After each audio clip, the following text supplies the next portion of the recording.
que están un poco más completas.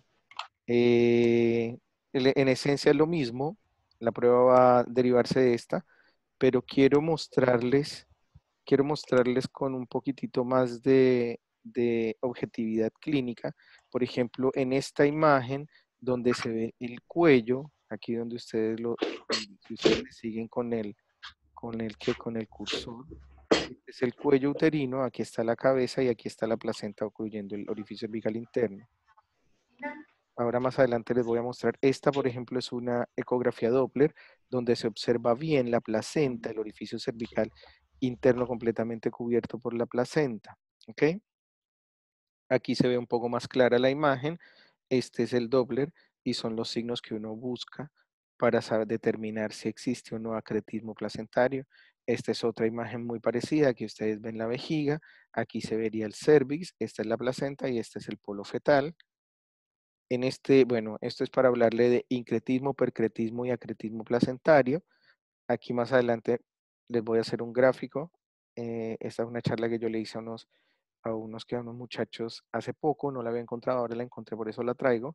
Aquí ustedes miren el nivel de adherencia que tiene la placenta frente al endometrio, que va empezando a superarlo hacia el miometrio.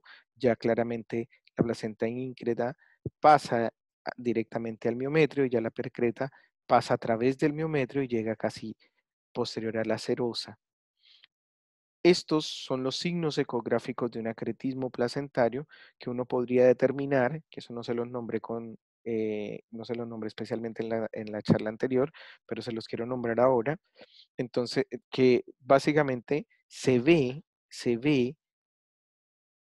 la presencia de lagos venosos, que eso es lo que está aquí con el Power Doppler. A su vez, se ve un segmento adelgazado, que es lo que uno logra ver en esta parte, y se ve un flujo turbulento, por eso alumbra el Power Doppler. ¿Ok? Eso básicamente son los signos ecográficos con los que contamos en la actualidad para hacer un diagnóstico de acretismo placentario. Lo mismo, aquí ustedes pueden ver este color calipso, que se acuerdan que en algún momento se los nombré cuando hablamos de Doppler, es porque el aparato no capta en qué velocidad va el flujo, es decir, hay un flujo turbulento, y ustedes ven aquí la implantación de la placenta, la línea de implantación que está sobrepasando el miometrio. Y esta imagen es lo que denominaban los semiólogos ecografistas como imagen en queso suizo, es decir, que se ven unos lagos placentarios, unos orificios que nos hacen sospechar del acretismo placentario.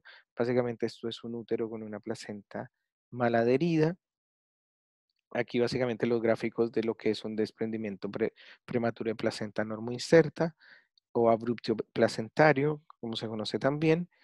Y otra cosa que les quería mostrar para aclararle la duda que tenía su compañera Melissa en la clase anterior, y es bueno, esto es un útero de Cuvelier, es un útero infiltrado cuando ya el hematoma empieza a traspasar hacia las paredes del miometrio. Ustedes ven que notan que es un útero atónico, grande, moteado, ya no tiene en su interior al feto y aún así permanece gigante, y eso muy probablemente nos va a causar una metrorragia importante.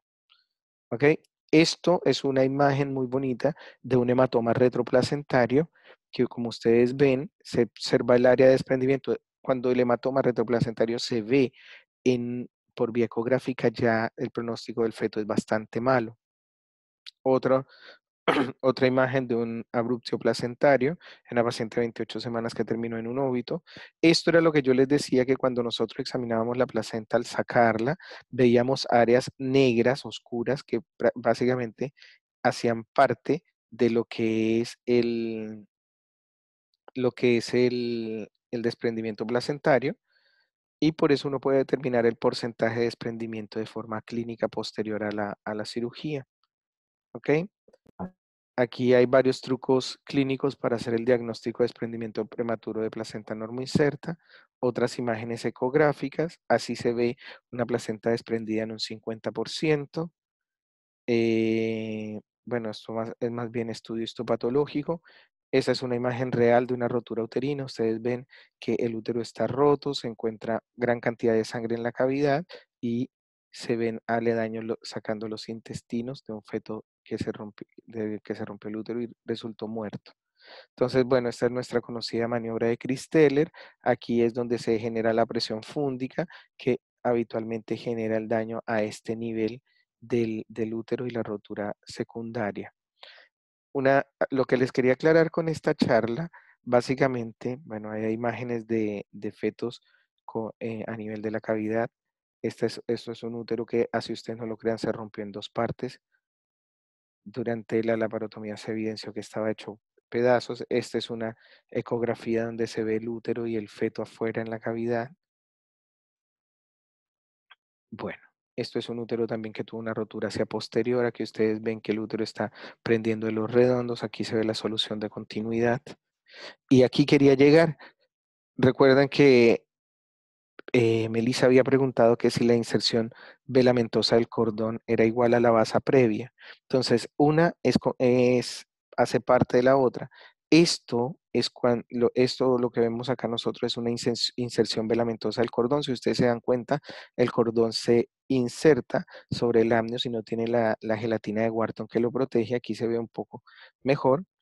Ahí los vasos están separados de la membrana a por lo menos 5 milímetros del margen placentario, y esto hace que cuando nosotros traccionemos o si se llega a traccionar se rompe. Normalmente la placenta tiene la emergencia del cordón en el centro de ella misma, y como ustedes lo ven, la inserción velamentosa se realiza al margen de esto. Aquí se ve una paciente con una inserción velamentosa real. Esto es una foto muy bonita que tomamos en el Hospital San Juan de Dios. Y la basa previa básicamente se ve de esta forma, es decir, se rompe cuando esos vasos de esa inserción velamentosa se ubican a nivel del orificio cervical interno. Entonces, con la presión que hace la contracción uterina y el polo cefálico, esos vasos se rompen y por eso se determina una rotura de basa previa. Esto básicamente es una rotura de basa previa. Esto es una foto extraída de un libro.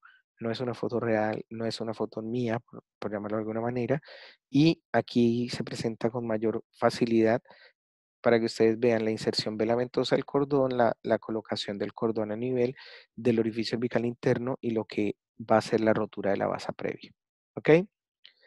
Entonces, eso era lo que les quería comentar en esta prueba, en esta pequeña charla. Ahora voy a terminar con la charla anterior para que podamos conversar acerca de el manejo directo de lo que es el, el uso de ciertos medicamentos, y después de eso que empecemos con lo que nos corresponde el día de hoy, que es el síndrome hipertensivo del embarazo. ¿Ok? ¿Queda clara quedó claro? Doctor, Sí, una dígame, doctor. duda. Sí, dígame. La rotura uterina ¿Sí? da como indicación, o sea, es interrupción del embarazo y el tema, ¿se hace una histerectomía siempre posterior o si la rotura no es tan Depende si es grosera, una se rotura puede? total o si es una rotura parcial. Si es una rotura total, indiscutiblemente hay que hacerlo, doctor, porque no existe una alternativa. No hay otra alternativa. Si hay una rotura uterina parcial, se podría intentar reparar ese útero y tomar todas las medidas de cuidado pertinentes, porque recuerden que vamos a enfrentarnos a un útero que está dañado y que difícilmente se va a contraer. O sea, ese útero lo más probable es que caiga en atonía uterina. Entonces vamos a tener que realizar ciertas maniobras para mejorar el tono de ese útero y evitar que nos produzca una metrorragia del puerperio. ¿Ok? Entonces, básicamente nosotros habíamos quedó Sí, resuelta su pregunta, doctor. sí, doc, muchas gracias. Bien. Entonces, la vez anterior habíamos hablado que el enfoque del tratamiento de la metrorragia, de la metrorragia de la segunda mitad del embarazo, la clave importante era el enfoque multidisciplinario, que fuera rápido, que tuviéramos unas estrategias definidas y que teníamos que cada vez que viéramos una embarazada que sangrara, teníamos que tener estos nuevos puntos importantes. Primero, evaluar su estado general, ponerla en decúbito lateral izquierdo, controlar los signos vitales, evaluar la unidad fetoplacentaria, hacer un examen abdominal para mirar el tono y la altura uterina, no realizar espéculo ni tacto genital si no hemos descartado una placenta previa. Se debe precisar lo más estrechamente posible la edad gestacional y hacer la historia clínica dirigida para precisar la causa. Cuando hacemos la ecografía, bueno, ver la vitalidad, localización de la placenta, la evaluación del líquido amniótico y la estimación del peso. La vía venosa permeable, ojalá 2 vías. Se hospitaliza en la unidad de preparto donde tenemos monitorización estrecha, viendo frecuencia cardíaca, presión arterial, midiendo la cuantía, evaluando la diuresis. Se manda a realizar pruebas cruzadas, hemoclasificación, pruebas de coagulación. Después de eso, lo más importante, bueno, eso ya lo habíamos dicho, que eran recomendaciones de tipo C, tipo A, la administración de inducción de maduración pulmonar si es que la paciente estaba entre las 24 y 34 semanas, y determinar, ya una vez que hemos determinado la cuantía de la metrorragia, ver si es leve, moderada o severa, y de acuerdo al tipo de ella, determinar la conducta definitiva. Ver la edad gestacional, si es mayor a las 37 semanas, si, el tipo de placenta, si es una placenta oclusiva total, si es una placenta marginal o de implantación baja. Y este era el cuadrito que yo les había indicado, que era desde el 2007, pero que aún se veía que era útil todavía. Entonces, si la placenta era oclusiva total y estaba a nivel anterior, necesitaban de un cirujano experto, porque recuerden que la extracción se iba a hacer por vía transplacentaria y la idea era que el feto perdiera la menor cantidad de sangre posible. Si la placenta era previa marginal, había que tener un pabellón disponible de acuerdo en el momento cómo estuviera la calidad del cuello y si el parto era, o sea, si era inminente el parto, se puede privilegiar la vía vaginal. De lo contrario, se pasa por vía alta de inmediato. Bueno, las pacientes con acrestismo placentario también les había dicho que si ustedes necesitaban interrumpir a una paciente de urgencia y se daban cuenta que tenían un acrestismo placentario, debía extraerse el feto, clampear el cordón, cerrar el útero y enviarla a un centro de mayor complejidad para que se realizara el vaciamiento placentario y si no, realizar una histerectomía obstétrica. ¿Ok?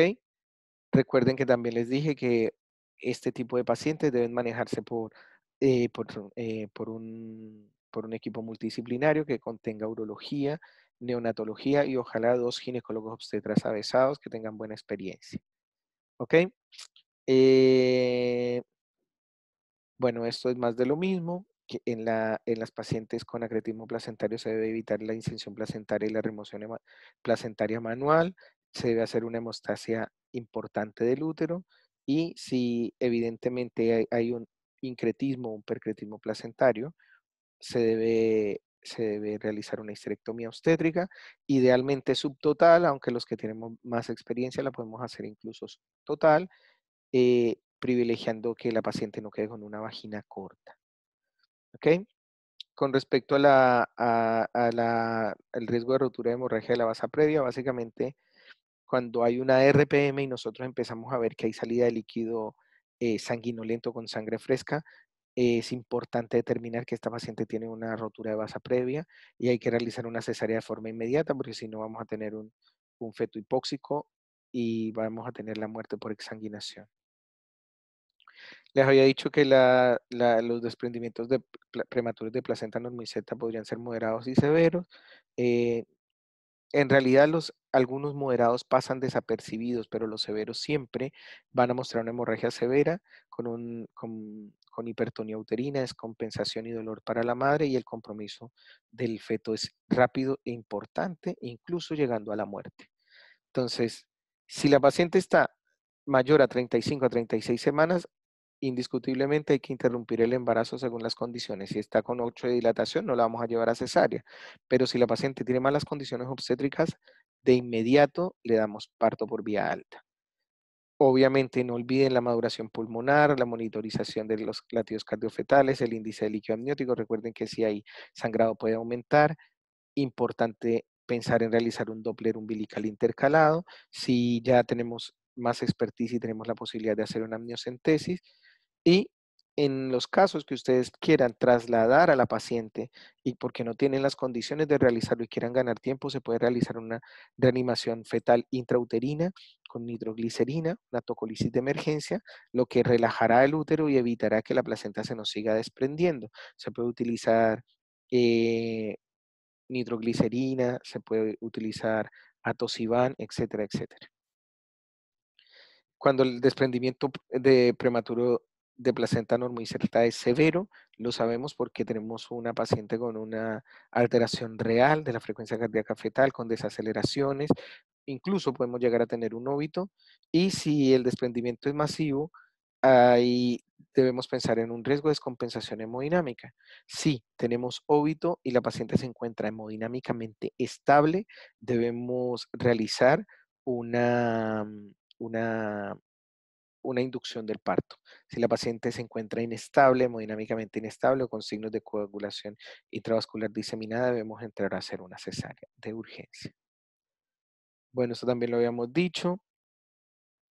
Cristaloides, transfusión de glóbulos rojos, una unidad de plasma fresco cada 2 unidades. Recuerden que les dije que había un protocolo que era 4:1, ahora es 2:1 para evitar la coagulopatía por dilución. Por eso hablamos de, de la técnica francesa y la técnica inglesa. Yo prefiero que ustedes recuerden la relación 2:1 que la de 4:1.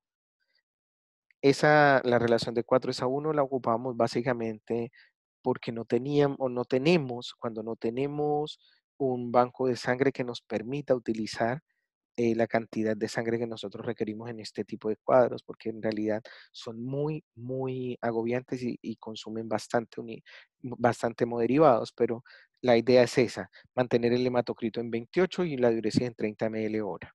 ¿Ok? Esto también lo habíamos comentado, porque se produce la CID, la colocación del paciente con manejo de shock. Recuerden repasar el shock index, es súper importante. Se deben elegir un centro hospitalario que tenga las condiciones adecuadas. Si ustedes están en una posta o en un sitio alejado, deben pensar que estas pacientes son de extrema urgencia y son prioritarias para el traslado. Las cirugías son de muy alto riesgo y el pabellón debe ser un pabellón de máxima complejidad con anestesistas y cirujanos que estén a la altura de la situación.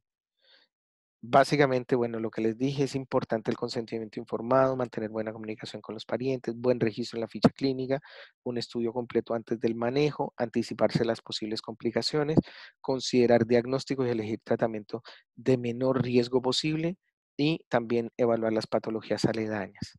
Esto también lo habíamos visto.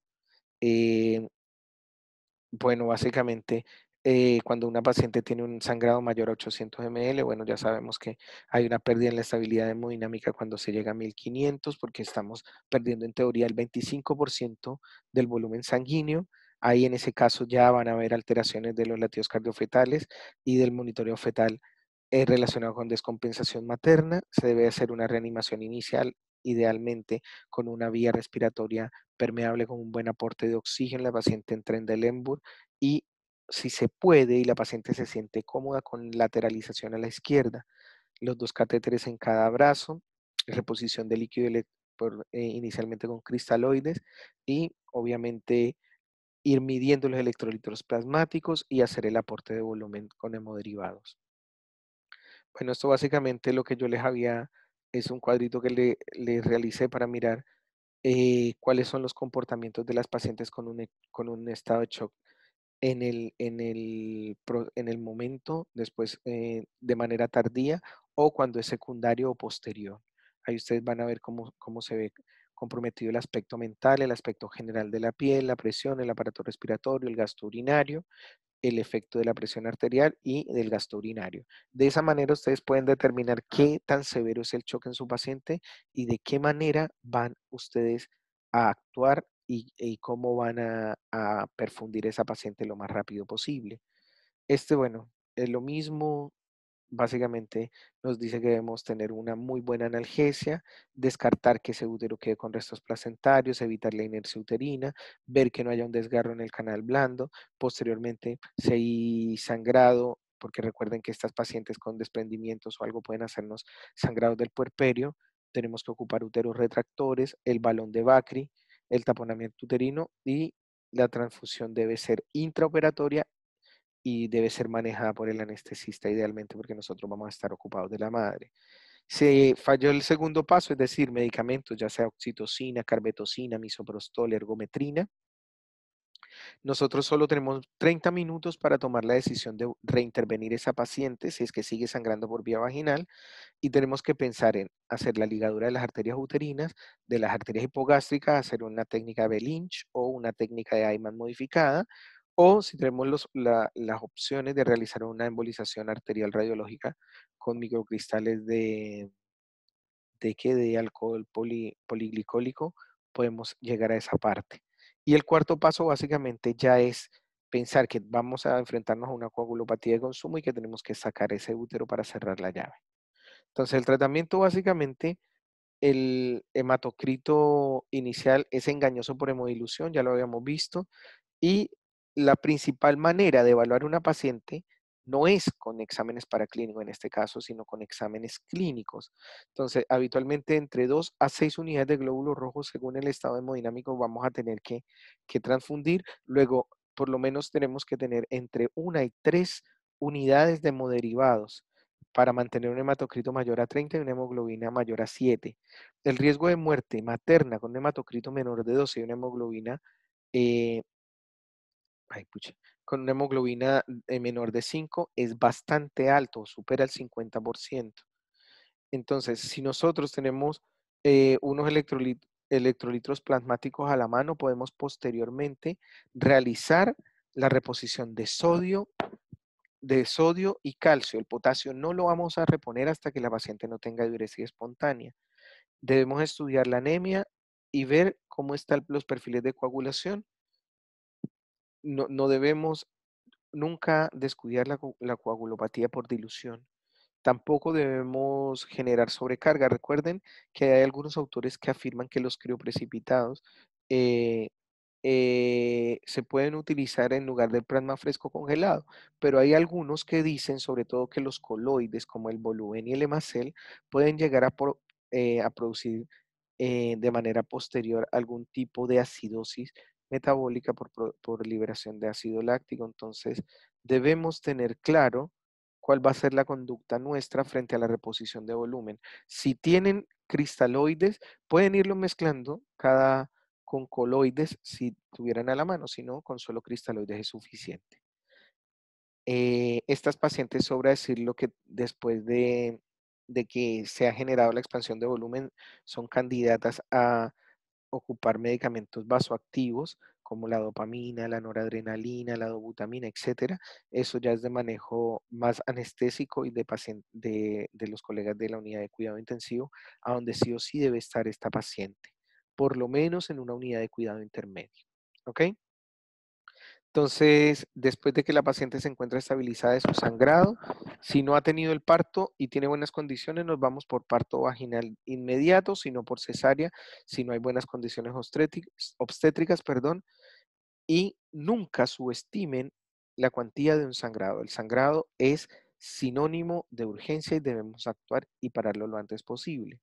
Y lo más importante es aprender a cuantificar el volumen de sangre que se pierde. Una opinión personal, básicamente, si la paciente tiene palidez, taquicardia, hipotensión, oliguria y hay un antecedente de un sangrado profuso o actual, siempre yo prefiero indicar entre 2 y 4 unidades de glóbulos rojos empaquetados e iniciar una cesárea. Yo sé que hay muchos que son más reservados y que dicen, pucha, lo que pasa es que si bien es cierto la sangre viene de un origen desconocido, a mí me da lo mismo. Yo prefiero hacerlo, quedarme corto, a pesar de que sé que los del banco de sangre nunca me van a pasar todo lo que les pido. Es importante saber cómo manejar una coagulopatía intravascular diseminada.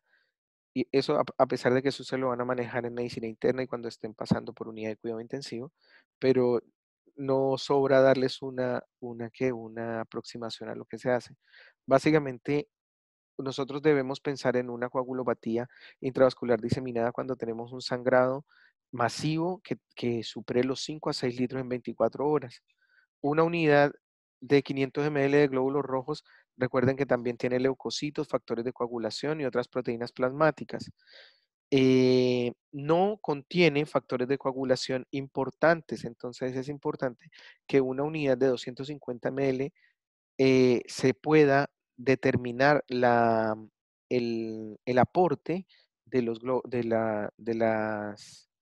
del crioprecipitado para que nosotros evitemos este problema y de una u otra forma también estar pendientes de las reacciones transfusionales que pueden tener nuestros pacientes.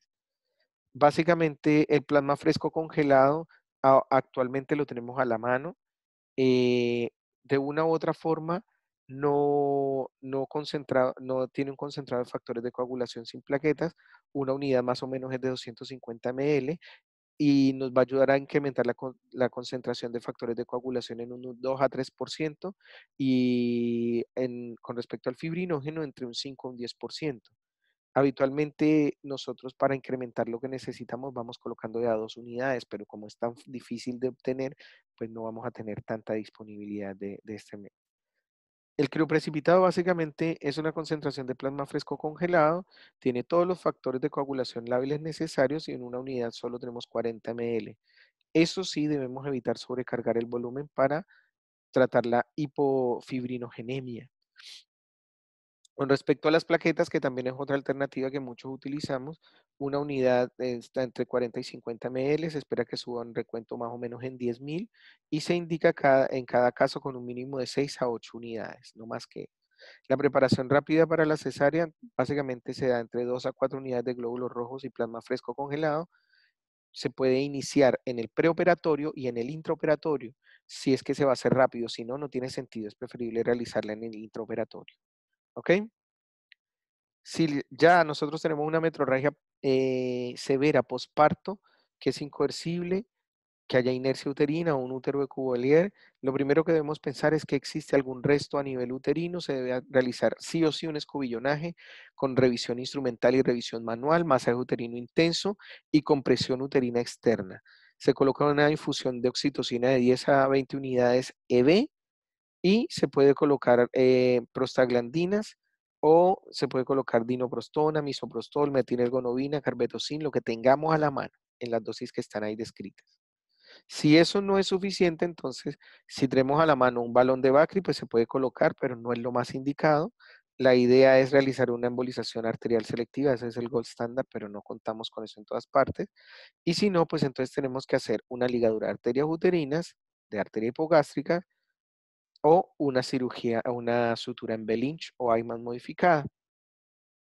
Si ya con eso no es suficiente y usted claramente no tiene la capacidad para hacer una histerectomía, se hace un taponamiento uterino, se deriva a la paciente para una histerectomía total o subtotal. Básicamente, en esto consiste la ligadura de las arterias uterinas. Se mide 1 centímetro por debajo de la incisión o del segmento y ahí se realiza un punto de adentro hacia afuera en ambos lados. Se supone que con esto disminuiríamos entre un 25 y un 30% del sangrado genital. Si esto no fuera útil, entonces ahí tendríamos que ir a ligar la ilíaca interna o la arteria hipogástrica, que ojo, porque si ustedes ven, tiene una derivación que va hacia abajo, hacia caudal, que va a entregar nuestra arteria glútea y la del miembro inferior. Si nosotros nos equivocamos y no ligamos la hipogástrica donde tiene que ser ligada, podemos generar un daño directo en la extremidad de ese lado con necrosis por pérdida de flujo arterial. Entonces debemos conocer bien la anatomía para realizarlo. Aquí básicamente se ve la estructura de la arteria donde viene la hipogástrica, dando origen a la arteria uterina y aquí una rama que baja a la vaginal. Y si ustedes se dan cuenta y nosotros entramos muy arriba, podemos fácilmente ligar esta arteria que desciende hacia el miembro inferior y generar una catástrofe para esa paciente. ¿Ok? Bueno, esta era una fotito de una ligadura de hipogástrica que hicimos en alguna oportunidad, pero no quedó muy clarita. Esto, muchachos, es una sutura en Belinch. Si ustedes ven, aquí es donde se realiza la incisión de la histerorrafia de la paciente Pero si nosotros tenemos una paciente con un parto vaginal y este útero está cerrado, no vamos a tener esta incisión. Entonces, por eso cambia de nombre y se llama IMAN modificada. Básicamente consiste en entrar a 1 centímetro de la incisión por abajo, salir en el labio superior de la incisión, ir hacia atrás, este es el útero visto de atrás, pasar un punto, luego un horizontal, otro vertical, nos devolvemos hacia adelante y esto lo traccionamos. La idea es generar con una tracción física tono uterino, queda como un arrollado guaso para que ustedes me entiendan. De esa manera buscamos que el útero se contraiga y nos deje de sangrar. Eso nos sirve mucho en las metrorragias del puerperio o en pacientes con metrorragias severas por inercia uterina. Y este es el famosísimo y comentado balón de Bacri, que básicamente lo que hace es ingresar a la cavidad uterina a través de la vía vaginal y comprimir las paredes uterinas para hacer que esas arterias que en ese momento nos están sangrando de forma importante se colapsen y dejen de sangrar. ¿Ok? Entonces, básicamente para hacer la esterectomía, los que se atrevan, yo prefiero que ninguno de ustedes se atreva a hacer un procedimiento que es tan importante y que puede generar tantos daños quirúrgicos, pero básicamente para que lo sepan, se debe realizar un pinzamiento doble de los pedículos. Habitualmente se debe evitar la disección roma de la vejiga porque está muy hipervascularizada y el flujo sanguíneo normalmente se encuentra en la zona del segmento. Para las personas que no tienen experiencia, uno siempre les recomienda que la hagan subtotal y que se haga un monitoreo posoperatorio, tanto el gasto urinario como de la función pulmonar, que no haya un edema agudo de pulmón, un síndrome de dificultad respiratoria del adulto y un sangrado abdominal persistente porque se puede haber dejado suelto un pedículo o haber lesionado alguna estructura vascular. Y recuerden esto, siempre es importante que lo tengan muy presente. Más vale una mujer viva sin útero que un cadáver con útero, pero hay que ser un héroe para tomar esta decisión, ¿ok? Sobre todo dependiendo de la edad que tenga nuestra paciente. Muy bien, muchachos, aquí acabamos con nuestra presentación de metrorragia de la segunda mitad del embarazo. Quiero saber si alguien tiene alguna duda o alguna pregunta.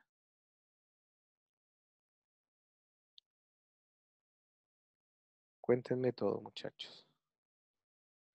Bueno, si nadie tiene ninguna duda ni ninguna pregunta, entonces